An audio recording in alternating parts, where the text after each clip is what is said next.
നമസ്കാരം. Farm information bureau കാർഷിക വാർത്തകളിലേക്ക് സ്വാഗതം. ആകാശവാണി കാർഷിക വാർത്തകൾക്ക് 50 വർഷം തികഞ്ഞു. രാജ്യത്താദ്യമായി കാർഷിക വാർത്തകൾക്ക് മാത്രമായി ഒരു ബുള്ളറ്റിൻ തുടങ്ങുകയായിരുന്നു തിരുവനന്തപുരം ആകാശവാണി.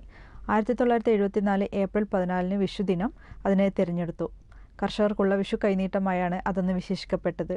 വിഷയത്തിന്റെ പ്രാധാന്യം ഉൾക്കൊണ്ട് ആദ്യ വാർത്ത വായിച്ചത് സി അച്യുതമേനോൻ മന്ത്രിസഭയിലെ കൃഷിമന്ത്രി വക്കം പുരുഷോത്തമനായിരുന്നു. കൃഷിവകുപ്പിന്റെ വിജ്ഞാന വ്യാപന സ്ഥാപനമായ ഫാം ഇൻഫർമേഷൻ ബ്യൂറോയുടെ മേധാവിയും പ്രമുഖ കൃഷിശാസ്ത്രജ്ഞനുമായ ആർ ഹേലിയുടെ ആശയമായിരുന്നു കാർഷിക വാർത്തകൾ. 1966 തന്നെ ആകാശവാണിയിൽ വൈകിട്ട് 6:50 മുതൽ അരമണിക്കൂർ വയലും വീടും പരിപാടി തുടങ്ങിയിരുന്നു. ഇപ്പോൾ രാവിലെ 7 മുതൽ 8 വരെയുള്ള പുലർവെട്ടം പരിപാടിയുടെ ആദ്യ ഭാഗമായാണ് കാർഷിക വാർത്തകൾ നൽകുന്നത്. അഗ്രികൾച്ചർ മാനേജ്മെന്റ് ഏജൻസി ആത്മ വഴി നടപ്പിലാക്കി വരുന്ന diploma in agricultural extension service for input dealer കോഴ്സിലേക്ക് വളം, കീടനാശിനി ഡിപ്പോ തുടങ്ങാൻ താൽപ്പര്യമുള്ളവർക്കും അപേക്ഷിക്കാം. യോഗ്യത SSLC.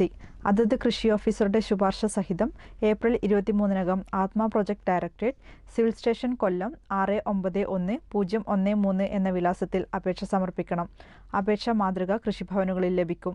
കൂടുതൽ വിവരങ്ങൾക്ക് atmakollam@gmail.com എന്ന ഇമെയിൽ വിലാസത്തിലോ 7907368657 അല്ലെങ്കിൽ 0474279208 എന്ന ഫോൺ നമ്പറിലോ ബന്ധപ്പെടുക. PUSA കൃഷി RKVY റാഫ്താർ ഇൻക്യുബേഷൻ പ്രോഗ്രാമിൽ നൂതന സംരംഭങ്ങൾ ക്ഷണിക്കുന്നു.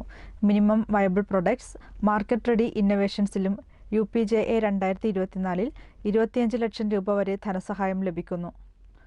എറൈസ് 2024 പദ്ധതി പ്രകാരം സ്റ്റാർട്ടപ്പുകൾക്ക് 5 ലക്ഷം രൂപ വരെയും വിദ്യാർത്ഥികൾക്ക് 4 ലക്ഷം രൂപ വരെയും ധനസഹായം ലഭിക്കുന്നു.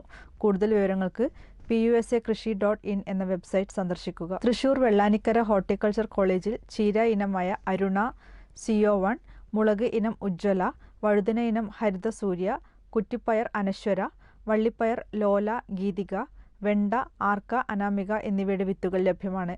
പുതിന, വള്ളിച്ചീര തൈകളും ലഭിക്കും. കാർഷിക വാർത്തകൾ കഴിഞ്ഞു. നമസ്കാരം.